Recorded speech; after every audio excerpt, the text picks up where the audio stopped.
ಹೃದಯಾಘಾತದಿಂದ ಸಂಭವಿಸುತ್ತಿದೆ ಅಂದ್ಕೊಂಡಿರೋ ಸಾವಿನ ಸರಮಾಲೆ ಆತಂಕಕ್ಕಾಗಿದೆ. ಇವತ್ತು ರಾಜ್ಯದಲ್ಲಿ 8 ಜನ ಮೃತಪಟ್ಟಿದ್ದಾರೆ ಹೃದಯಾಘಾತದಿಂದ. ಹಾಸನದಲ್ಲಿ 3 ಜನ. ಐ ಡೋಂಟ್ ಅಂಡರ್ಸ್ಟ್ಯಾಂಡ್ ಯಾಕೆ ಹಾಸನ ಈ ಸಂಖ್ಯೆಯನ್ನು ಎಸೀತಾ ಇದೆ ಅನ್ನೋದು ನಂಗೆ ಅರ್ಥ ಆಗ್ತಿಲ್ಲ. ಇಲ್ಲಿ ಏನೋ ಹೊಳೆನರಸೀಪುರ ತಾಲೂಕಿನ ಸೋಮನಹಳ್ಳಿ ಕೊಪ್ಪಲಿನಲ್ಲಿ 27 ವರ್ಷದ ಸಂಜಯ್ 2 ತಿಂಗಳಿಂದ ಮದುವೆ ಆಗಿತ್ತು. ಎದೆನೋವು ಅಂತ ಪಾರ್ಟಿ ಮಾಡ್ತಿದ್ರಂತೆ. ಎದೆನೋವು ಅಂತ ಆಸ್ಪತ್ರೆ ಕರ್ಕೊಂಡು ಹೋಗೋಷ್ಟೊಳಗೆ ಹೋಗಿದ್ದರು. ಇನ್ನು 22 ವರ್ಷದ ಬಾಣಂತಿ 1.5 ತಿಂಗಳಷ್ಟೇ ಮಗುವಾಗಿತ್ತು. ಹರ್ಷಿತಾ ಶಿವಮೊಗ್ಗದ ತವ್ರ ಮನೆಗೆ ಹೋಗಿ ಬಾಣಂತನಕ್ಕೆ ಹೋಗಿದ್ದರು. ಈಗ ಆಕೆ ಇಲ್ಲ. ಬೇಲೂರು ತಾಲೂಕಿನ ಐಗಶೆಟ್ಟಿಹಳ್ಳಿ ಗ್ರಾಮದ 30 ವರ್ಷದ ರವಿ 9 ತಿಂಗಳದ ಮಗು ಇದೆಯಂತೆ, ನೋಡೋಕ್ಕೆ ಹೋಗಿದ್ರಂತೆ ಊರಿಗೆ, ಅತ್ತೆ ಮನೆಗೆ, ಮಗಳು ಮತ್ತು ಮಗುನ ಮತ್ತು ಹೆಂಡ್ತಿನ. ಆಗ ಅಲ್ಲೇ ಕುಸಿಬಿದ್ದು ಹೋಗ್ಬಿಟ್ಟಿದ್ದಾರೆ. ಹಾಗೆ ಶಿವಮೊಗ್ಗದ ಡಾಕ್ಟರ್ ಯಾರೋ ಸಂದೀಪ್ ಅಂತ ಹಾರ್ಟ್ ಅಟ್ಯಾಕ್ಗೆ ಎಲ್ಲ ಕಡೆ ಇವರೆಲ್ಲ ಹೋಗಿದ್ದಾರೆ. ಚಿಕ್ಕಮಗಳೂರಿನಲ್ಲಿ ನರ್ಸಿಂಗ್ ಹೋಮಲ್ಲೋ ಅಥವಾ ವಾಟೆವ ಔಷಧಿ ಅಂಗಡಿನಲ್ಲೋ ಎಲ್ಲ ಔಷಧಿ ಖರೀದಿಸುವಾಗಲೇ ಆ ವ್ಯಕ್ತಿ 65 ವರ್ಷ ವಿಶ್ವನಾಥ್ ಅಂತವ್ರು ಕುಸಿದು ಬಿದ್ದಿದ್ದಾರೆ. ಅವರು ಹೋಗ್ಬಿಟ್ಟಿದ್ದಾರೆ. ಯಾಕೆ ಗೊತ್ತಿಲ್ಲ ಯಾರಿಗೂ ಸರಿಯಾಗಿ. ಒಬ್ಬರು ಒಂದೊಂದು ಹೇಳ್ತಿದ್ದಾರೆ. ಅದೇನ ಬರಲಿ ನೋಡೋಣ ಅಂತ ದಿನೇಶ್ ಗುಂಡೂರಾವ್.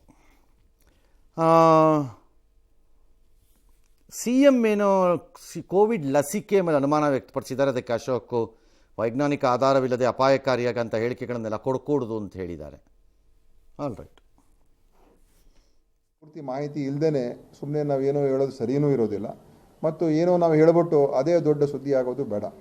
ಆ ಕಾರಣದಿಂದ ನಾವು ಇದನ್ನು ಗಂಭೀರವಾಗಿ ಪರಿಗಣಿಸಿದ್ದೇವೆ. ಇದರ ಬಗ್ಗೆ ಮುಖ್ಯಮಂತ್ರಿಯವರು ಕೂಡ ಇವತ್ತು ಮಾಹಿತಿ ಕೇಳಿದ್ದಾರೆ, ಏನು ಇದು ಅಂತ ಅವರು ಕೇಳಿದ್ದಾರೆ. ಅದರಿಂದ ಅದು ವರದಿ ಬಂದ ನಂತರ ಹೇಳ್ತೀವಿ. ನೆಕ್ಸ್ಟ್.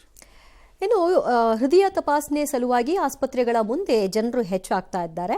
ಮೈಸೂರು, ಬೆಂಗಳೂರು, ಕಲಬುರಗಿ, ಜಯದೇವ ಆಸ್ಪತ್ರೆಗಳಲ್ಲಿ ಜನದಟ್ಟಣೆ ಹೆಚ್ಚಾಗ್ತಾ ಇದೆ. ನಾರ್ಮಲಿ ಮೈಸೂರು ಜಯದೇವ ಆಸ್ಪತ್ರೆಯಲ್ಲಿ 150ರಿಂದ 200 ಜನ ಬರ್ತಿದ್ರಂತೆ. ಈಗ 500ರಿಂದ 1000ಕ್ಕೆ ಹೋಗಿದೆ. ಇದರಲ್ಲಿ ಹಾಸನದ ಸಂಖ್ಯೆನೇ ಹೆಚ್ಚಾಗಿದೆಯಂತೆ. ಇನ್ನು ಕಲಬುರಗಿ ಜಯದೇವ ಆಸ್ಪತ್ರೆಯಲ್ಲಿ ಯಾದಗಿರಿ, ರಾಯಚೂರು ಹಾಗೂ ಬೀದರ್ ಭಾಗದ ಜನರು ಬರ್ತಾ ಇದ್ದಾರೆ. ಹೃದಯಾಘಾತದ ಆತಂಕ ಇರೋ ಹಿನ್ನೆಲೆಯಲ್ಲಿ ಬೆಂಗಳೂರಿನ ಕಾಲೇಜು, ಶಾಲೆಯ ಕ್ಯಾಂಪಸ್ಗಳಲ್ಲಿ CPR ಟ್ರೈನಿಂಗ್ ಕ್ಯಾಂಪ್ ಅನ್ನು ಶುರು ಮಾಡಲಾಗಿದೆ. ಅದಾಗೆ ಹಾಸನ ಹೃದಯಾಘಾತ ಪ್ರಕರಣದ ಹಿನ್ನೆಲೆಯಲ್ಲಿ ಪತ್ತೆ ಹಚ್ಚುವಂತಹ ಸಲುವಾಗಿ ಸ್ವಲ್ಪ ಕಷ್ಟ. ಯಾಕೆ ಅಂದರೆ 23 ಜನ ಡೆತ್ ಆಗಿತ್ತಲ್ಲ, ಅದರಲ್ಲಿ ಪೋಸ್ಟ್ ಮಾರ್ಟಮ್ ಆಗಿರೋದೇ ಕೇವಲ 2. ಹಾಗಾಗಿ ಉಳಿದದ್ದನ್ನು ಹೆಂಗೆ ಪತ್ತೆ ಹಚ್ಚೋದು ಅನ್ನುವಂಥ ಪ್ರಶ್ನೆ ಇದೆ. ಸಾಮಾನ್ಯವಾಗಿ ನಾವು ಒಂದು 700 ಜನ ಪೇಷಂಟ್ ನೋಡ್ತಾ ಇದ್ವು. ಈಗ ಆಲ್ಮೋಸ್ಟ್ 1000ಕ್ಕೆ ಹೆಚ್ಚು ಮೀರಿ ಜನ OPDಗೆ ಬರ್ತಾ ಇದ್ದಾರೆ. ಮತ್ತು ಹಾಸನ ಕಡೆಯಿಂದನೇ ಯುವಕ ಯುವತಿಯರು ಒಂದು 20-30 ವಯಸ್ಸವರೇ ತುಂಬ ಜನ ಬರ್ತಾ ಇದ್ದಾರೆ. 90% ಜನಕ್ಕೆ ಯಾವುದೇ ತೊಂದರೆ ಇಲ್ಲ. ಯಾವಾಗ ಈ ಸಣ್ಣ ವಯಸ್ಸವರು ಸಾಯ್ದ ಸುದ್ದಿ ಬಂತು, ತುಂಬ ಗಾಬರಿಗೆ ಒಳಗಾಗಿದ್ದಾರೆ. ಕುಶಾಲದಿಂದ ಬಂದಿರೋದು. ನಮ್ಮ ಇವರು ಸ್ವಲ್ಪ ಎದೇನೋ ಬಂದಿದ್ದು ಟೆಸ್ಟ್ ಮಾಡಿಸೋಣ ಅಂತ ಬಂದಿದ್ದೀವಿ. ಇದೇ ಇವತ್ತು ಫಸ್ಟ್ ಬಂದಿರೋದು ಸರ್. ಹಾಸನದಾಗ ಎಲ್ಲ ಕಡೆ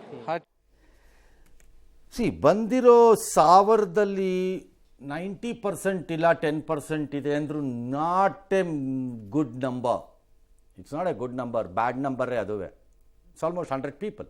10% ಅಂದರೆ 10% ಹಾರ್ಟ್ ಎಲಿಮೆಂಟ್ ಅಂದರೆ it's not a joke. Number 1. Number 2, first of all ಜನಕ್ಕೆ ಒಂದು ಬಂದಂಗಿದೆ ಸಮಸ್ಯೆ ಅಂತ ಕಾಣಿಸ್ತಾ ಇದೆ ಮೇಲ್ನೋಟಕ್ಕೆ. ದಟ್ ಈಸ್ ಏಜ್ ವಿಚಾರದಲ್ಲಿ ಯಂಗ್ಸ್ಟರ್ಸ್ ಅಂತ ನೋ, ಹಾಗಾಗ್ತಾ ಇಲ್ಲ. ಅದು 20-45 ಆಸುಪಾಸಿನಲ್ಲಿರುವ ಜನ ಹೆಚ್ಚು ಕಾಣಿಸ್ತಾ ಇದ್ದಾರೆ ನಮಗೆ ನಿಜ. ಬಟ್ 40-55ರಲ್ಲೂ ಇದ್ದಾರೆ, ಮಧ್ಯ ವಯಸ್ಸಿನವರಲ್ಲೂ ಇದ್ದಾರೆ. ನಮಗೆ ಕಾಣಿಸ್ದೇ ಇರೋ ಸಂಖ್ಯೆ ಅಥವಾ ತುಂಬ ಕಡಿಮೆ ಕಾಣಿಸ್ತಾ ಇರೋದು 60+ ಕಡಿಮೆ ಕಾಣಿಸ್ತಿದೆ, 0 ಇಲ್ಲ. ಈಗ ಸತ್ತಿರೋರ ಪೈಕಿನೂ ತೆಗೆದ್ರೆ ಒಂದು 4-5 ಅಲ್ಲೂ ಬರುತ್ತೆ. 60+ ಆದಮೇಲೂ ಬರುತ್ತೆ, 65+ ಆದಮೇಲೂ ಬರ್ತಾ ಇದೆ. ನಂಬರ್ 1. ಹಾಗಾಗಿ ಯಾರೇ ಆಗಲಿ ಏಜ್ಗೂ ಇದಕ್ಕೂ ಸಂಬಂಧ ಇದೆ ಅಂತ ಪರಿಭಾವಿಸಬೇಕಾದಂಥ ಅವಶ್ಯಕತೆ ಇಲ್ಲ. ದಾಟ್ ಸ್ಟೇಜ್ನ ಕ್ರಾಸ್ ಆಗಿಬಿಟ್ಟಿದ್ದೀವಿ ಅಂತ ಅನಿಸತ್ತೆ. ಈ ಥಿಯರಿ ಏನಿದೆ ಯಂಗ್ಸ್ಟರ್ಸ್ಗಾಗಲ್ವಂತೆ ಅನ್ನೋ theory, it's a old theory. That theory is defeated ನಾವು, ಕಂಪ್ಲೀಟ್ಲಿ ಡಿಫೀಟೆಡ್ ಅಂತ ನನಗನ್ಸುತ್ತೆ. ನಂಬರ್ 2, ಮುಖ್ಯಮಂತ್ರಿಗಳು will have to be little more restrained. ಸ್ವಲ್ಪ ಇನ್ನೂ ಕೈ ಮತ್ತು ಬಾಯಿನ ಬಿಗಿ ಹಿಡಿಬೇಕು ಅನಿಸುತ್ತೆ ಈ ವಿಚಾರದಲ್ಲಿ. All right, let us accept Covid as ಲಸಿಕೆಯನ್ನು, ವ್ಯಾಕ್ಸಿನ್ ಏನಿದೆ ರೆಸ್ಪಾನ್ಸಿಬಲ್ ಅಂತ ಅಂದ್ಕೊಳ್ಳೋಣ ಬೇಕಾದ್ರೆ ಒಂದು ಕ್ಷಣಕ್ಕೆ. But it may not be correct ಅಂತ ಯಾಕೆ ಹೇಳ್ತೀನಿ, ಎಫೆಕ್ಟ್ ಬೇರೆ ಬಟ್ ಅದೇ ಕಾರಣ ಅನ್ನೋದು ಬೇರೆ. ಈ ಲಸಿಕೆಯನ್ನು ನಾವು ಪ್ರಪಂಚದಾದ್ಯಂತ ಕಳಿಸ್ಕೊಟ್ಟಿದ್ದೇವೆ. ನಂಬರ್ 1. ದೇಶವ್ಯಾಪಿ ಹಾಕಿದ್ದೇವೆ. ನಂಬರ್ 2, ಹಾಕುವಾಗ ಎಲ್ಲ ವಯಸ್ಸಿನವ್ರಿಗೂ ಹಾಕಿದ್ದೇವೆ. ನಂಬರ್ 3, ಹಾಗಾಗಿ ಸಾವು ನಿರ್ದಿಷ್ಟ ಜನರಲ್ಲಿ ಈ ಪರ್ಸೆಂಟೇಜಲ್ಲಿ ಆಗ್ತಾ ಇದೆ ಅಂದರೆ ಅದಕ್ಕೆ ಲಸಿಕೆಯೇ ಕಾರಣ ಎಂಬ ಪರಿಸ್ಥಿತಿಗೆ ನಾವಿನ್ನೂ ಬಂದಂಗಿಲ್ಲ. There are no data to support it. But ಲಸಿಕೆಯೂ ಸೇರಿದಂತೆ something is affecting our heart ಪರಿಸ್ಥಿತಿಯನ್ನು ಈ ದೇಶದಲ್ಲಿ. ನಾಟ್ ಜಸ್ಟ್ ಕರ್ನಾಟಕದಲ್ಲಿ ಸಡನ್ಲಿ ಜಾಸ್ತಿ ಕಾಣಿಸ್ತಾ ಇದೆ ನಮಗೆ ಬೇರೆ ರಾಜ್ಯಗಳಿಗೆ ಹೋಲಿಸಿದ್ರೆ. ಹಾಗಾಗಿ ಏನೋ ಹೊಡೀತಾ ಇದೆ ಅನ್ನೋದು ನಮಗೂ ಅರಿವಿದೆ. I think will have to be extremely careful ನಾವು ಅರೈವ್ ಆಗೋಕ್ಕೆ ಯಾವ್ದಾದ್ರು ಒಂದು ತೀರ್ಮಾನಕ್ಕೆ. ಬಟ್ ರೀಸನ್ ಏನು ಅನ್ನೋದನ್ನು ಕಂಡು ಹಿಡಿದೇ ಹೋಗಿ ಬಿಟ್ಟರೆ it will lead to anarchy. ವಿಪರೀತವಾದ ಅನಾರ್ಕಿಗೆ ಹೊರಟೋಗ್ಬಿಡುತ್ತೆ ಜನರದ್ದು ಆರೋಗ್ಯದ ವಿಚಾರದಲ್ಲಿ. ಹುಡುಗಾಟ ಆಡಬೇಡಿ ಸರ್ಕಾರದವರು. ಇದನ್ನು ಎಂದಿನಂತೆ ಪೊಲೀಸ್ನವರ ಲಾಕಪ್ ಡೆತ್ ಥರ ಅದು ಹಾರ್ಟ್ ಅಟ್ಯಾಕ್ ಆಗಿದೆಯಲ್ಲ, ಹಾಗಾಗಿ ಅವರು ಸತ್ತೋಗ್ಬಿಟ್ಟ. ಅದು ಅವನು ಕಿಡ್ನಿ ಫೇಲ್ ಆಗ್ಬಿಟ್ನಲ್ಲ, ಅದಕ್ಕೆ ಸತ್ತೋಗ್ಬಿಟ್ಟ. ಅವನು ನೇಣಾಕೊಂಡ್ಬಿಟ್ಟ ಒಳಗಡೆ. ಈ ಡ್ರಾಮಾ ನಿಲ್ಲಿಸ್ಬಿಡಿ ಹೆಲ್ತ್ ಡಿಪಾರ್ಟ್ಮೆಂಟು ಮತ್ತು ಡಾಕ್ಟರ್ಗಳು, ಪರ್ಟಿಕ್ಯುಲರ್ಲಿ ಗೌರ್ಮೆಂಟ್ ಸೈಡಿನ ಡಾಕ್ಟರ್ಸು.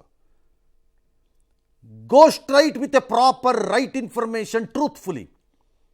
ಔಷಧಕ್ಕೆ ಮಾಡೋಕ್ಕೆ ಹೋಗ್ಬಿಡಿ. ಹಾಗಾಗಿ ಅದು ಕೊಡದೆ ಇದ್ರೇನಾಗುತ್ತೆ, there will be tremendous danger. ಅವಾಗ ಮಾತ್ರ ದ್ಯಾಟ್ಸ್ ಎ ಪ್ರಾಬ್ಲಮ್ ಅಂತ ಕಾಣಿಸ್ತಾ ಇದೆ. ಲೆಟ್ಸ್ ಸಿ ಏನಾಗುತ್ತೆ ಅಂತ. 10 ಲಕ್ಷ ಜನರಲ್ಲಿ ಹೆಚ್ಚಾಗ್ತಾ ಇದೆ ಅಂತ ಜಯದೇವಾದ ಯಾವುದೋ ಒಂದು ಸ್ಟಡಿ ಹೇಳ್ತಿದೆಯಂತೆ.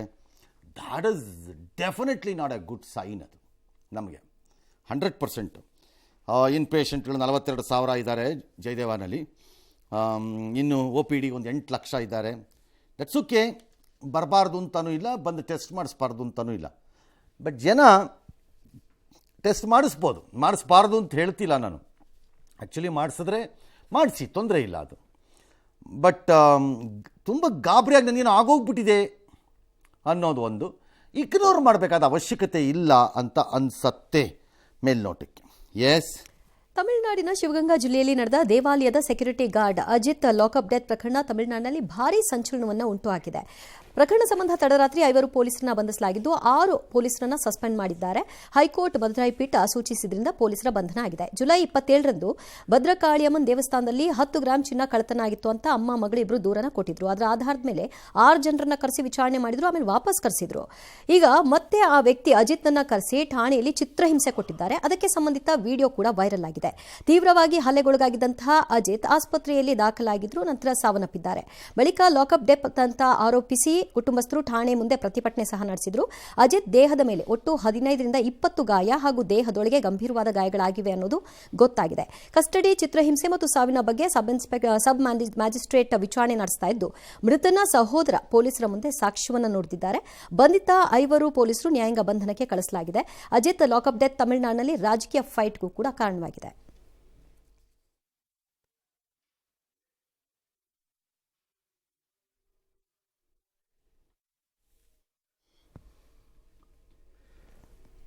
ಚಿನ್ನಸ್ವಾಮಿ ಕಾಲ್ತೊಳಿತ ಪ್ರಕರಣದಲ್ಲಿ ಸರ್ಕಾರ ಅಮಾನತು ಮಾಡಿತ್ತು IAS IPS ಅಧಿಕಾರಿ ವಿಕಾಸ್ ಕುಮಾರ್ನ. ಕೇಂದ್ರ ನ್ಯಾಯಮಂಡಳಿ ಅದನ್ನು ವಜಾ ಮಾಡಿದೆ, ಅಮಾನತು ಆದೇಶವನ್ನು ರದ್ದುಪಡಿಸ್ಬಿಟ್ಟಿದ್ದಾರೆ.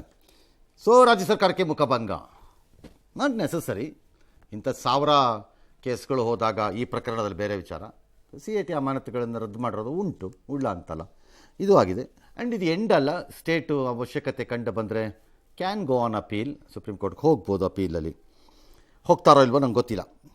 ಆದರೆ CIT ಹೇಳಿದೆ ತನ್ನ ಆದೇಶದಲ್ಲಿ, ಇನ್ನಿಬ್ಬರು ನಮ್ಮ ಮುಂದೆ ಬಂದಿಲ್ಲ, ವಿಚ್ ಇಸ್ ಕಮಿಷನರ್ ದಯಾನಂದ್ ಮತ್ತು ಇನ್ನೊಬ್ಬರು DCP, ಅವರಿಬ್ಬರು ನಮ್ಮ ಮುಂದೆ ಬಂದಿಲ್ಲ. ಬಟ್ ಅದನ್ನು ನೀವು ಪರಿಶೀಲನೆ ಮಾಡೋದು ಒಳ್ಳೆಯದು ಅನ್ನೋ ಸಲಹೆಯನ್ನು ತನ್ನ ಜಡ್ಜ್ಮೆಂಟಲ್ಲಿ ಕೊಟ್ಟಿದೆ. ಮಾಡ್ತಾರಾ ಇಲ್ವಾ ಗೊತ್ತಿಲ್ಲ.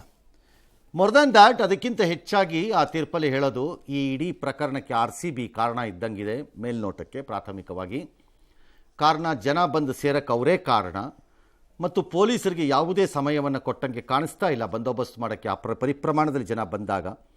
ಹಾಗಾಗಿ ಇದು ಅವರೇ ಕಾರಣ ಇದ್ದಂಗಿದೆ ಇಲ್ಲಿ ಮೇಲ್ನೋಟಕ್ಕೆ ಅಂತ ಕೂಡ ಅವರು ಹೇಳ್ತಾ ಇದ್ದಾರೆ. ಈ ಮಧ್ಯೆ ರಾಜ್ಯ ಸರ್ಕಾರ ತಮ್ಮ DGP ಮೂಲಕ ಯಾವೆಲ್ಲ ಎಚ್ಚರಿಕೆಯನ್ನು ಹೇಗೆ ತಗೋಬೇಕು ಜನ ಈ ಥರದ ಗುಂಪುಗಳು ಸೇರಿದಾಗ ಅನ್ನೋಕ್ಕೆ ಒಂದು ಮಾರ್ಗಸೂಚಿಯನ್ನು ಹೊರಡಿಸಿದ್ದಾರೆ. ಕಾರ್ಯಕ್ರಮ ಮಾಡೋರು ಓದ್ಕೋಬೋದು.